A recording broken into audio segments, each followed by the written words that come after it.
Bismillahirrahmanirrahim. Assalamualaikum warahmatullahi wabarakatuh. Perkenalkan, nama saya Hilman Nugraha dengan NIM 2483020740008. Dengan adanya video ini, saya akan menjelaskan mengenai manajemen memori yang akan diterapkan dalam kehidupan sehari-hari. Sebelumnya, saya akan menjelaskan terlebih dahulu apa itu manajemen memori. Langsung saja ke videonya. Manajemen memori adalah serangkaian proses dalam sistem komputer yang bertujuan untuk mengelola dan membagikan penggunaan memori utama atau RAM agar mendukung memutar program secara efisien. Hal ini mencakup tugas-tugas seperti mengalokasikan ruangan memori untuk program, menentukan kapan dan bagaimana memori dapat digunakan, serta mengatur penghapusan data yang tidak diperlukan. Selanjutnya yaitu segmentasi. Segmentasi adalah teknik manajemen memori yang membagi menjadi segmen-segmen logis berdasarkan jenis data atau kode, seperti segmen kode, data, dan stack. Setiap segmen dapat memiliki ukuran yang berbeda dan dapat diakses secara independen. Selanjutnya yaitu paging. Paging adalah teknik manajemen memori yang membagi memori fisik dan memori logika menjadi blok-blok kecil berukuran sama yang disebut halaman dan frame.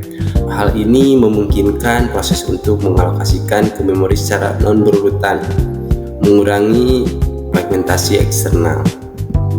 Oke, next yaitu TLB.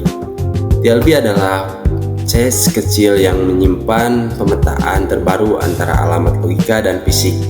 Ketika CPU membutuhkan pemetaan alamat, TLB digunakan untuk mempercepat proses pencarian, mengurangi waktu akses memori. Jika pemetaan tidak ditemukan di TLB, maka pencarian dilakukan di tabel halaman. Kemudian swapping. Swapping adalah teknik memindahkan proses antara memori utama dan ruang penyimpanan sekunder, seperti hard disk, untuk memberikan ruangan bagi proses lain yang sedang aktif. Proses yang tidak aktif dipindahkan ke ruangan penyimpanan sekunder atau swap out, dan dipindahkan kembali ke memori utama atau swap in saat dibutuhkan. Selanjutnya yaitu fragmentasi. Alokasi memori dapat menyebabkan fragmentasi, yaitu pemborosan ruang memori yang terjadi karena adanya ruang kosong yang tidak dapat digunakan secara efisien. Fragmentasi dapat bersifat internal atau ruang kosong dalam blok memori yang dialokasikan, atau eksternal, ruang kosong di antara blok-blok memori yang dialokasikan. Selanjutnya, langsung saja kita terapkan di kehidupan sehari-hari melalui cost memory. Nah, contohnya seperti ini. Di kota digital, cost memory adalah pusat pengelolaan memori utama RAM yang dipimpin oleh manajer memori. Mengatur kamar kos untuk program, memastikan efisiensi dengan mengalokasikan ruangan, mengelola penggunaan, dan membersihkan data usang. Ketika kos penuh, manajer menggunakan swapping, memindahkan penyewa tidak aktif ke lantai penyimpanan sekunder atau swap out, dan mengembalikannya saat dibutuhkan atau ke swap in.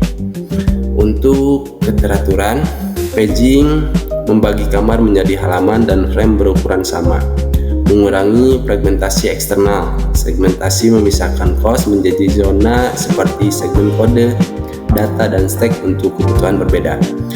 Pemandu cepat TLB membantu menemukan kamar dengan peta alamat logis ke fisik.